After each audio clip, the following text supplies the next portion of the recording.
Hello and welcome to Cricbuzz Live. I'm Gaurav Kapur. On government's orders, I have to show you the math summary first. What does that mean? I'll tell you in a minute. Have a look first. If you're a Pakistan fan, you're very happy with what has happened because they have won with 7 wickets in hand and over 17 and a half overs. Well, exactly 17 and a half overs left. So they've won easily, they've won decisively.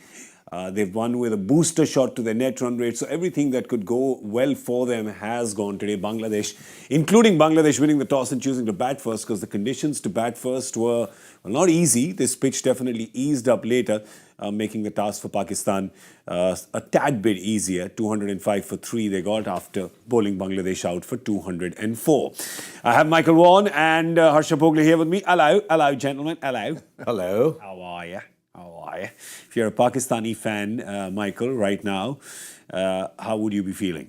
Well, from what they've been through in the last few days to produce a performance like that, I mean, it doesn't surprise me. It's Pakistan. That's what they do. They have turmoil, they have controversy, and suddenly they seem to kind of trigger themselves into a game of cricket that's the best they've played. Yeah. You know, Bangladesh are all over the place. Clearly, that they're a team that's playing with no confidence. It's the second time they've been hammered on that venue. The Netherlands a few days ago, and now Pakistan. I mean, I think they got a bit fortunate with the conditions. It clearly got a little bit better for batting, but we have to go back to the way that we said, you don't judge a game until you've seen both teams batted on that surface, and clearly they bowled very, very well. Pakistan, they restricted them to a lowest total, and that's the way to chase. When you need to improve your net run rate, they got off to a nice start, and then suddenly they realised they could just go for it. They needed to get the job done quickly, and they've done exactly what was required. Just what the doctor ordered for Pakistan. Just what the doctor ordered. And, well, I'm going to just use one word when you see the innings progression. It's used a lot in cricket terminology. It's hashtag intent in that chase. Harsha, that was intent. I've never seen the word intent used as frequently as I do when the tournament comes to the sort of closing stages. That's right. But see, Pakistan can play like this, and they can play like they did against Afghanistan, because you can only be mercurial if you're a good side. True. Only some can turn it on. So I get the feeling with Pakistan that you just need a plumber from time to time to clean the pipeline. Yeah. Just let the flow coming in. Clean the pipes. Or clean up the pipes and droop. Or just make a hole in the boat, because when it seems like it's going to capsize is when it goes the fastest.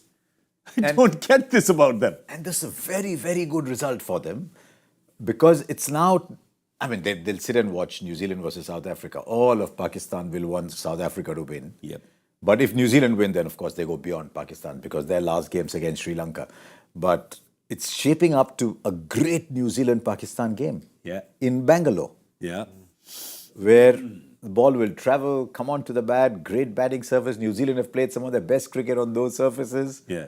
So it's turning up. We're finally starting to get a World Cup where there's a contest for the playoffs. Yeah. It looked for a long time like the top 4 had been identified. Correct. And there's just a little bit of a middle muddle, as I like to call it, that's happening. And with Pakistan winning today, that only gets better.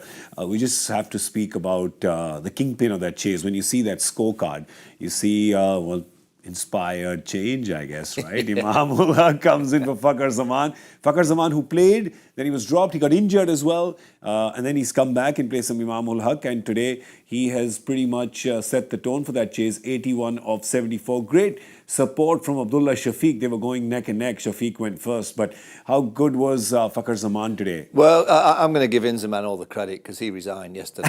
That's it.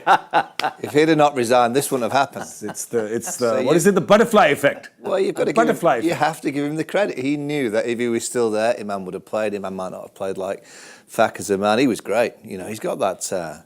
He likes to get his head over to the offside and he kind of works it on the onside. He played some wonderful strikes over mid-wicket for 6.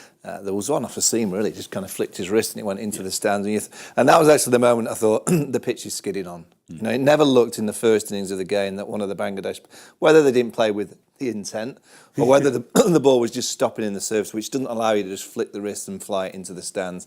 I do think the pitch got better. It was a perfect toss to win for Pakistan, but Fakhar Zaman is dangerous. He's like that, particularly when he can play that shot. He runs down to the spinner. He gets, as I said, that head to the offside. He kind of works it on that onside.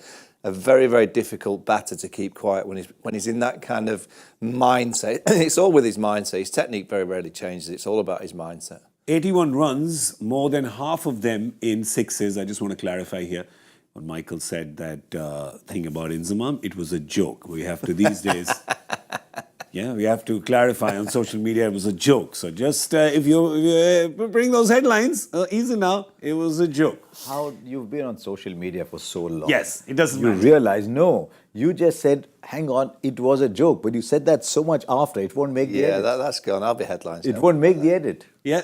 Yeah. I actually maybe... I'm probably all over X now. That's right, you are. Well, I guess it is what it is then, right? It is what it is. Well, it was what it was with that opening partnership. Fakhar Zaman and Abdullah Shafiq, well, they were just great right in the beginning. We were wondering what would happen with that power play. Would Bangladesh be able to get a couple of wickets? Because they haven't been informed, the Pakistan batters. There haven't been too many of them informed, not too many runs coming over there. But these two today, 128 and 127, geez, this is worth its weight in gold. Yeah, as Michael said, it eased out, but it looked like there were two different surfaces they were playing on. So Bangladesh batted on one pitch, and then it seemed as if they just sort of replaced it. Gadda badal dete na? Yeah. They just put a different surface on top and played. Because it just seemed very, very easy. About 10 overs into the, 7, 8 overs into the run chase, you knew it, they were going to walk it. Yeah. It was as early as that you knew where this game was headed. And it was just a question of whether they'll finish it in time. At one point, I thought 30 overs was very, very gettable, maybe even under 30. But they took a little bit more. And as you said, as we said with net run rate, as you come towards the tail end, because the numbers are larger, it doesn't impact that much. But they've just gone above Afghanistan, but they're still some distance below New Zealand. You had spoken a lot about Abdullah Shafiq in, I think, the Asia Cup, and you had Seriously, said they have stumbled into... They stumbled onto... I don't think they were looking at Abdullah Shafiq as a white ball opening batter. Yeah. He'd played just literally a handful of games, and they were very happy. 4 ODIs. Yeah, they're happy with Imam and Fakhar. And whether it was injury or whether it was, I don't know, they have this habit of stumbling onto the right side. Yeah. Like they stumbled onto Wasim now. Yeah. Hassan Ali was unwell, they stumbled onto Wasim, they've got the right bowler. Yeah. But it was very clear. I'd seen him play in test match cricket, and I've started to feel more and more that this particular tournament is becoming a shortened test game. Okay. As opposed to a bigger T20 game. Yep. Which our game was heading towards. Yeah. And so we're starting to see that the batters, Virat Kohli is a great example. The people who compose an innings, understand the situation, work around the situation, other players are doing really well. Yeah. And I thought Abdullah Shafiq just had the temperament as a proper test match opening batter to be the right player for this tournament. And today they complemented each other so well, right? Because there's the other side, there's Fakhar Zaman who's wanting to score only in sixes. And then there's Abdullah Shafiq who plays, slightly less aerial, right? And just ensures that doesn't lose a wicket on the Yeah, but he's got great hands. He's got great shots through the offside, great balance to work on the onside. He looks a batter that's quite hard to keep quiet, because his job is just to play orthodox. And when you've got Fakhar at the other end who just plays in a more unorthodox fashion, because he kind of works it onto that onside, tries to hit the big ball. Perfect combination, but they weren't under any pressure. I think as a batter when you go out to bat in the second innings and suddenly you play a shot down the ground and go, oh, that's nice, it skidded on beautifully, and then you play one through extra cool, that was nice. You know that the pitch has changed, so they didn't really have any fear. There wasn't the swing, there wasn't the grab for the spinners. It was the perfect pitch to chase down a lowish total. When you're trying to improve your net run rate, Pakistan probably couldn't believe their luck. Just like Harsha was telling me and rightfully accusing me of not understanding the ways of social media, is absolutely correct. There is another person who doesn't understand them because you don't listen to the noise on social media. Babar, they kept saying, doesn't play in the air, doesn't play over the fielders, tried to and got out today. All of them. Don't worry about it. All of them read their mentions. Yeah, don't do it, man. Babar, you're better than that, brother. You're better than that. And today, he will kick himself a little bit. It was a great opportunity for him to just stay not out. Yeah, even with Babar here, they would still have finished in 32.3 overs or 33 overs at best. Yeah. So, if he's damned if he does and damned if he doesn't, because now they're saying, why did you play the shot? And if he didn't, they'll say, oh, but he doesn't play that shot. But today, was it important though? The question is, again, context, right? What was important today at the point where he got out? Important for captain to make a statement, stay there, not out, shake hands, come back. The only statement he must make is on a personal WhatsApp. Yeah, oops. No. Cut. Yeah. That's gone. Headlines. That's two of us. Headlines. Headline. I want to now tell Harsha how live broadcasting and social media works. I didn't mind him getting out like that. Yeah. Yeah. And I'll tell you why, because if he was so insular about his own numbers, and he was so desperate just to be shaking hands with the opposition with a 24 not out, 26 not out, he wouldn't be trying to hit the ball out of the ground. He knew that his team had to win this game quickly. So I think the message, once they got that great start, none down for 100, I think the message was sent to the dressing room, we go for it. We've got to get this job done.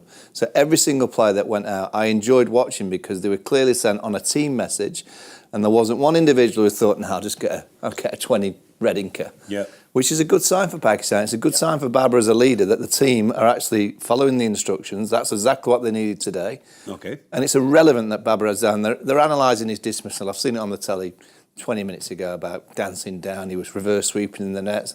Oh, get over it. It's Babar Azam. He can play. Yeah. You know, he's not a bad batter. He knows a thing or two. He knows how to score runs. Let's not overcomplicate life. He's one of the greats of the game. And I didn't mind him getting out in that fashion. Excellent. So all you trolls, easy. Yeah, It's all right, very man. clear. He's one of the greats. Very clear they're going after NRR. Yeah. As soon as they knew they didn't have that early stumble, as soon as they knew they were not going to be 15 for 2, 20 for 3, it was very clear it was an NRR game from there. Yeah, let's have a look at the Bangladesh bowlers and world today.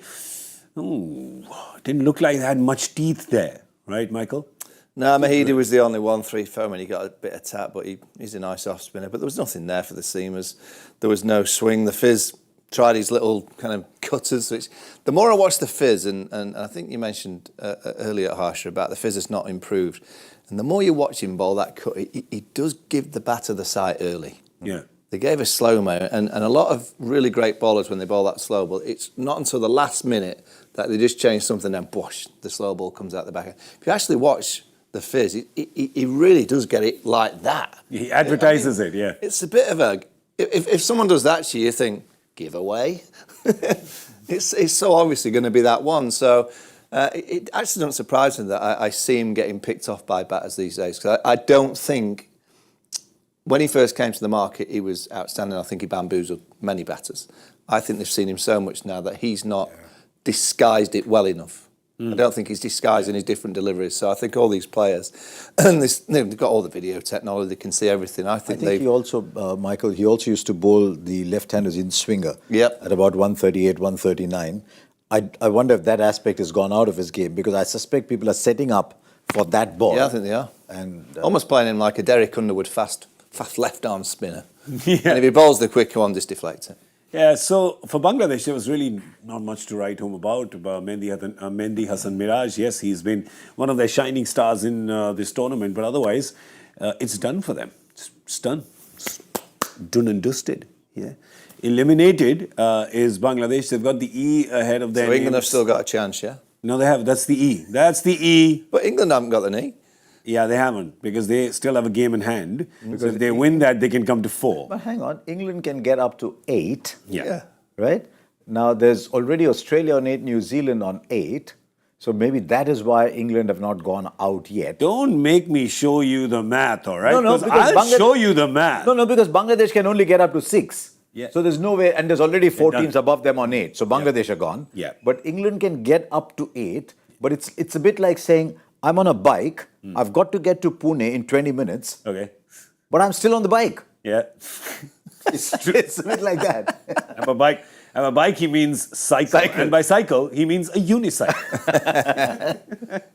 The ones you see in the circus. But for Bangladesh, the E ahead of their name there basically stands for E. We're done. Yeah, that's right. It's been that kind of tournament for them, right? There's so little for them to take away, Michael. But if you were to take something away, something good that's come out for them, both of you, should have given you 10 minutes to think about this. I know, but I'm just popping it to you now live. Anything? Anyone? Mahmudullah. Somebody? Mahmudullah, he's a class act. He really is. And they've got to get him higher up the order. Apart from that, they disappoint me, Bangladesh, because they've played a lot of cricket now. And you see what Afghanistan are doing, you know, a team that's only just come into the marketplace but are producing some wonderful, real disciplined, process-driven performances where Afghanistan look like they're playing as a team. The collective, you can see that they've got a collective group that play for Afghanistan as a team. I don't watch Bangladesh and think team. I see individuals playing for Bangladesh, not a collective playing for the group. Yeah, not a cohesive. Like if anything, there's a couple of people who almost disappointed. Najmul Hassan Shanto. You expected so much. Before the tournament started, I asked, who are the two key players from Bangladesh you're looking to? And I said, one of them is Shanto. But he didn't score too many runs. Shakib didn't score too many runs. Liton Das up and down, not consistent enough. Tuskin comes in, goes out. Shariful starts well, then goes away. So really, a lot of players actually saw dips in their performance as the tournament went along. Yeah. So and the one player who really enhanced his value is the patient guy who just waited and said, I've had too long a rest, I'll come and bat now. But he's a good player, and he showed today, even up at 3, even up at number 5, he's a good player. So just the one positive.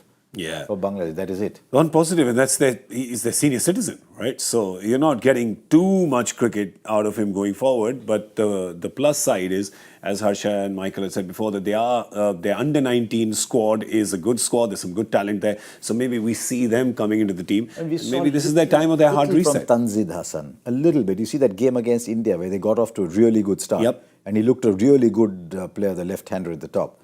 But again, couple of performances here and there. None of them went on to become a match-winning performance. Yeah. Maybe it's work in progress. They're still young, but you'd have expected a little bit more from someone who has that kind of quality.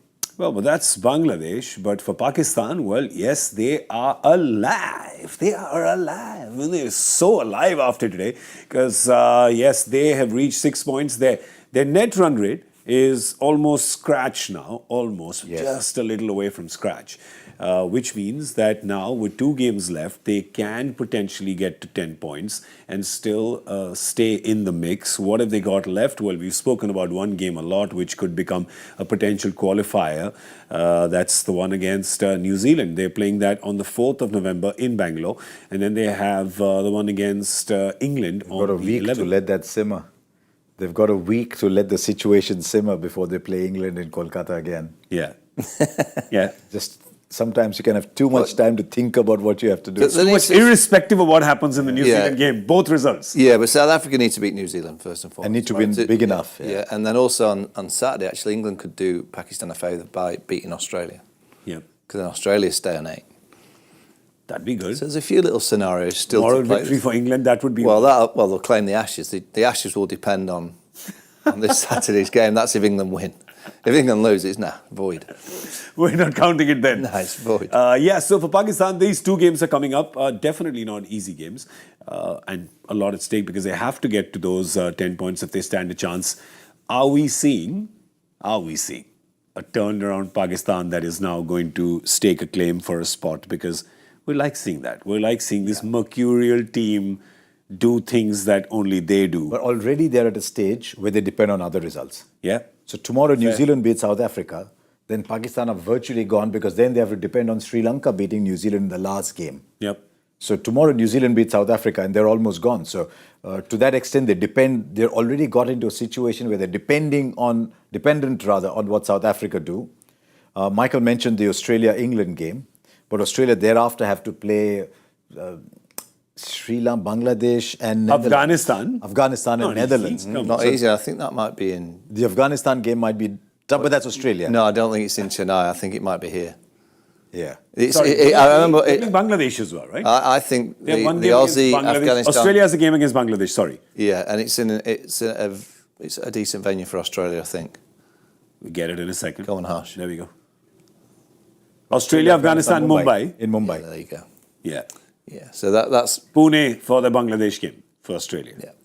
And that can also be, depending on the surface, a heavy scoring. I do think if the Kiwis lose tomorrow, I just think this Pakistan side will get on a little bit of a...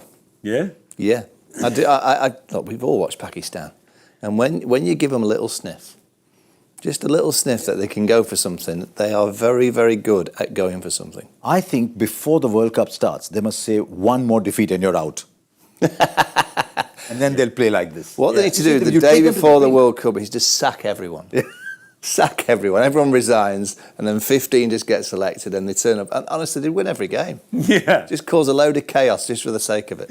Just every day. Yeah. Just leak things, leak emails, make them up, false resignations. But they can only do that because there are match winners in that side. That's right. Only if you have match winners can you be as mercurial as they are. Can you suddenly turn it around? But here's the thing, and you'll appreciate this, Harsha, because, there are pools of talent in every company.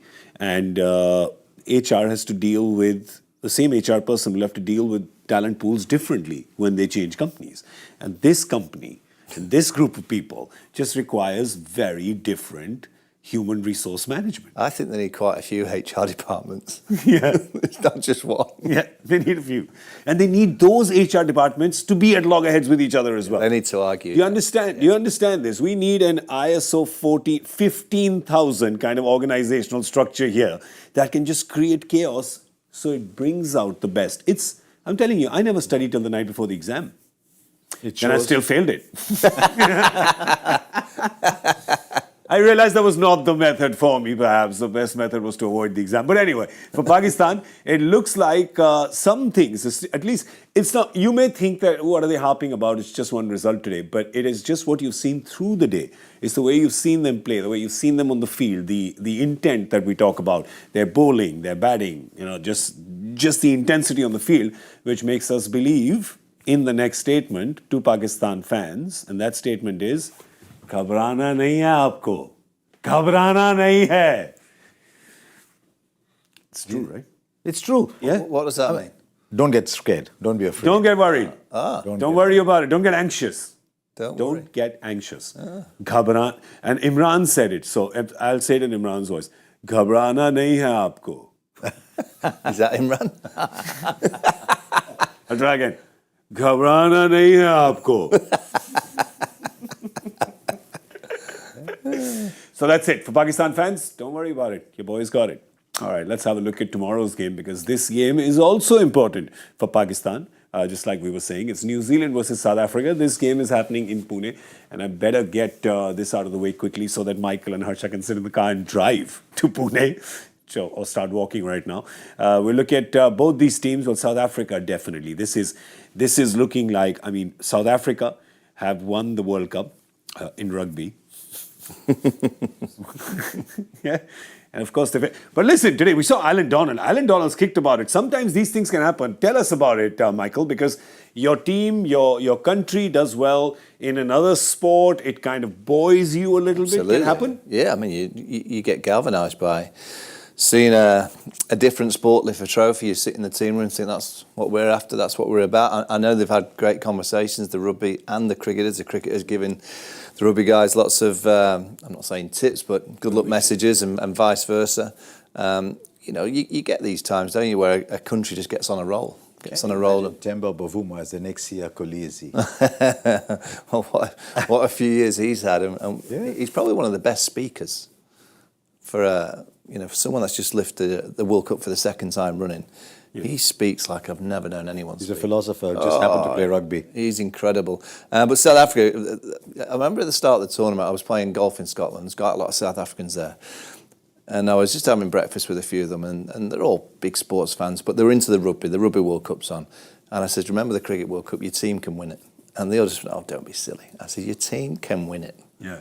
I said, they probably won't because India are going to be too strong. I said, but I tell you, you've got a group of players, that batting lineup in Klassen, he's the best striker in the middle order at the minute. Yeah. True. Away from 1, 2 and 3, in the middle order, Klassen is the best player. And they've got Markram, who's become, in the last 3 years, he's incredible. He used to be a plodder.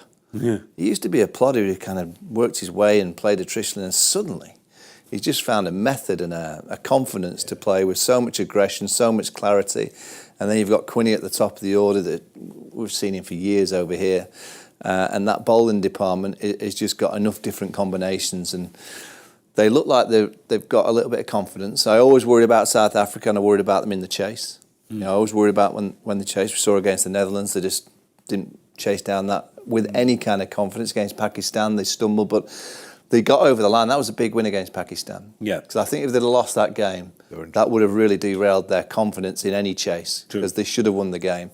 But they won the game in the end, and if they'd have lost that game, I think it really would have derailed them. But they look like the most powerful batting lineup. They look like the team that can get 350 consistently on any surface if they bat first. And to think about it, right, it's counterintuitive because when you look down that batting lineup, it's Marco Jansen who's batting at 7, who's hitting those big shots, and then they don't have that, they have Keshav Maharaj at number 8. Yes, they do. Gerard Curnsey comes in, but, their 7 batters are just getting this job done. That number 8 doesn't become a debate with them. Now, Kudsia can hit the ball. Yeah. Maharaj can hang around. Yeah. But they have this extraordinary ability of going hard and yet always having either 1 or 2 batters when the 40th over starts. True. Always. They never seem to find themselves with 2 new batters in.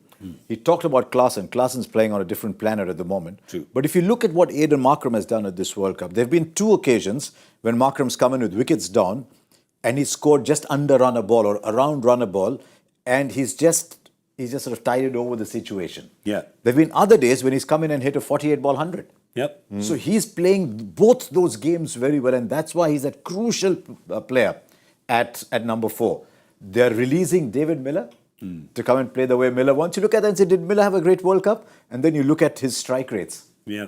So Klaasen and Miller at the end, set up by Markram in between, and by the Quinton de Kock's at 300s. Yeah. And then Marco Jansen, who comes and explodes in the end as well. So that happens. So they, but tomorrow, let's have a look at that. Let's have a look at their bowling, right? Because with their bowling, of course, you're saying it's a great bowling attack with Kagiso Rabada sitting out. That was the last game. He'll play now. Yeah, but he'll play tomorrow because they had the spinning surface there. But do you then drop Tabraiz Shamsi, who got 4 in the No, you previous leave out game? Ngidi. Okay. So you still play the 2 spinners? Maybe leave out Ngidi. Yeah, maybe. Let's see what the pitch is like tomorrow. They might go with the extra seamer. We'll have to wait and see. But Shamsi is a character. I mean, I've not seen him get the boot off. Does he still get the boot off when he gets a wicket? No, he hasn't this time. He hasn't. He hasn't this time. That's not good from him. You got to stick to what you do. I don't like it. Just because you're at a World Cup, get your shoes off. I think the problem also is, Michael, with a lot of these stadiums, they don't have good networks, so that's why he's not even trying. I thought you had great networks over in India now. No, not in the stadiums. There's too many people, so it's not good. There's He jammers tried it sometimes, once or twice. They're Right, jammers. so he's not He using tried it once or twice. He wasn't getting reception. Not using his boot. Yes, huh? He's not using his He's boot. not using his boot anymore to communicate. Maybe we need to get him a new boot 15 or something, right? Maybe Unless that. there's a SIM card hidden inside the boot and they chucked it out in... Stop it. Stop it. That is a joke, guys. That is completely a joke. Stop it. Drop it. Burn the set. Cut the internet lines. He's a bowler. He's a proper bowler. Yeah. He just picks up wickets. Yeah, He picks up wickets. You saw that turning point that day when he bowled that wrong gun. That I think Iftikhar didn't pick up. Yeah. And got caught at long off. There was the game. Yeah. They, of course, that was a tough chase. What was that, 2 days back? But for New Zealand, you got to look at New Zealand and say, wait a second, what happened here, right? Because they've lost 2 in a row, and we spoke about this. That they had kind of easier games up front, Yes. and that challenge starts now. Challenge has started, and tomorrow they've got like a really, really hard challenge. And they've got injury issues because I don't think Kane Williamson is ready yet. I don't think they have 11 tomorrow. Lockie I Ferguson, suspect. I don't know if Lockie Ferguson is ready. Achilles. And Mark Achilles Chapman issue. maybe. Mark Chapman, it's okay because someone like a Jimmy Neesham slips in Yep. quite easily into Mark Chapman's space. Was great last game. But they'll probably get Tim Southey coming in for Lockie Ferguson. Yeah. And just keep the batting going with Will Young till Kane Williamson is fit. Yeah, their key was that first game against England, beating the champions and beating them so well. Yeah. Yeah, the next 3 games, what was it? Afghanistan, Bangladesh, and Lanka. Sri Lanka. So We'll get that for you. yeah, just in get a those. second. Yeah, so there you go. Netherlands, Bangladesh, Afghanistan. 3 games. They've got Sri Lanka left. The last game is Sri Lanka. Yeah, they're the 3 games that you would always expect to win. But that first game, the England game, was a big, big game. You know, it kind of derailed England, which was a good move by New Zealand for the rest of the tournament. But to win so convincingly must have given the Kiwis a massive boost. They wouldn't have expected to beat England as easily. No. They absolutely blew them away. Yeah, they've got, their net run rate is so healthy because of those wins that they've had, and all the wins have been big wins, those margins. If you have a look at those margins, then that's what takes their net run rate to plus 1.2. Still not as good as South Africa's because their wins have just been absolutely crazy. But that's why I was saying tomorrow, if New Zealand lose again tomorrow, that's 3 on the bounce. Yeah. And it's 3 against some good teams. Yeah. You know, those 3 that they've won against absolutely teams that they should have won at the start. Sorry, 4, but those 3 after England, they're games that you should be winning in your sleep. But if you lose to India, Australia, South Africa, you know, the 3 that really you feel that are going to be in the semi-finals. Yeah. Then you somewhere don't believe that you are the 4th, or if you're the 4th in that group, you are 4th. Yeah. Right? So that's what you end up believing. But let's look at one key player from each team. Let's start with the Kiwis. For you, sir. There's one player who's providing that balance, because if you see then they play Nisham or Chapman at 7, they're playing 4 bowlers. Who's the 5th bowler for them? He's consistently giving 7, 8, 10 overs and batting at 3. No, Glenn Phillips took 10 the other day. Yeah. So they've got Glenn Phillips, but Rachin Ravindra is bowling 7, 8 overs almost every day. Yeah. Plus he's going in at number 3 and he's thinking this is like walking in Cubbon Park. Yeah. That's where he comes from. So he's just walking in Cubbon Park. Yeah, nice, easy stroll. No worries. But he's batting beautifully. Class player. Yeah. Beautiful player. I'm going to go Darryl Mitchell. So, I love the way that he's batting. He's very aggressive. You know, he's thinking when he goes out there, right, I'm just thinking boundaries. He likes to hit the ball out the ground. He uses his feet. I think he's a keeper. And he looks to be cool as well. He looks like he likes the situation. He likes the pressure. He's more than just a boundary hitter, isn't he? He's a good player. He's got 3 Test hundreds in back-to-back in England. He's a proper batter. And nobody, I think, has moved up from being a little bit of this and a little bit of that to a bona fide number 4, like Darryl Mitchell has. I'm getting a good feeling about Devon Conway tomorrow. Just getting it. DC. Just getting a feeling about it. All right, South Africa. One player from South Africa. So many. Tough one, That's the tough question. Quinny de Kock. Okay, QDK for you. Aidan Markram, a big Markram fan. Aidan Markram. I'm just going to go for the low-hanging fruit. Because I just really enjoy watching Klaasen bat. So I'm gonna go for Klaasen. We have the Joy Factor question and answer coming up. We have no clue about either. So let's just put it up on the screen. In the context of the ODI World Cup, what connects Joe Root, Soumya Sarkar, Mohammad Kaif, Omar Akmal and Chris Wokes? Any guesses? Something to do with noughts. No? Noughts and crosses the game or just No, I don't know. Ducks? No? Ducks. First ballers? First ball ducks? All right, let's have a look. Come on. The 19 World Cup. Could be. Maximum catches taken by a fielder in a match. Chris Wokes. I remember Sunil Gavaskar doing this in a Rothmans Cup final against Pakistan. Correct. Took 4 catches. Way back, 125 run. I've seen that highlight. He ended up being player of the match. Yeah, I've seen those. I think he ended up being player of the match. Sharjah. Rothmans. Yeah. It used to be Rothmans Cup in 1985. Rothmans. Yeah. You remember the brand? Yeah. Yeah, there you go. There was a time when beer and cigarettes used to sponsor cricket. 1992, the World Cup was Benson and Hedges. It's Benson and Hedges. Absolutely, yeah. It's been Benson and Hedges in Australia for the longest time, Wills in India for the longest time. Smoking is very, very, very bad for your health. Don't do it. Don't ever. County cricket in the You're 90s, quit. everything was Benson and Hedges and Tetley Bitter. Yeah. There you go. You used to get boxes of Benson Hedges in the dressing room and cans of Tetley Bitter. In the dressing room? Yeah, before the match. So if every team would have 3 or 4 smokers. Yeah, and they take all and they wanted the carton. Yeah, they used to get all the cigarettes to the smoke. Oh, by the way, I just want to tell you, this was for before and during the game. After the game. It's during. All right, who's the winner? Let's see. We're not sending you any boxes or nothing. But there you go. Hardik, congratulations. Hardik _3199. So congratulations to you. Well done. What do you get? Well, you get thumbs up from Joyda. Yeah. Right? You get it? He's 24. Not bad for a 24-year-old. He's 24. How do you know he's 24? Anyone whose ID is 3199 means he's born on 3rd of January 99, right? Well done. Look at you cracking it. I'd imagine. Yeah, I mean, I do. Why would you go 3199 otherwise? I don't know. Maybe he's a secret agent. Maybe that's his code. Maybe that's Morse code for give me a box of cigarettes. Never know.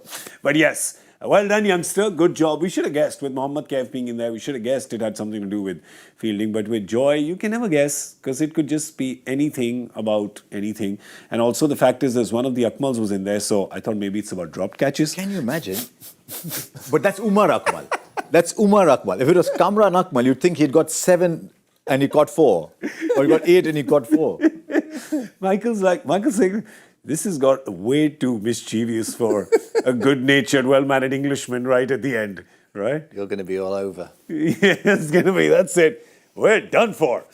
We take it back. All right, and we're giving you a hug. That's it. Time for us to go now. So all we have time for on Cricbuzz Live today. We will see you tomorrow at 1:30 p.m. Indian Standard Time. I want to thank Michael Vaughan and Harsha Bhogle. Thank you so much, gentlemen. Thank you for being here. It was a fun day. This game got over, as I always say, quick game's a good game. Got done 17 overs early. Good for Pakistan's net run rate and good for my general happiness and well-being. I'm Gaurav Kapur saying good night.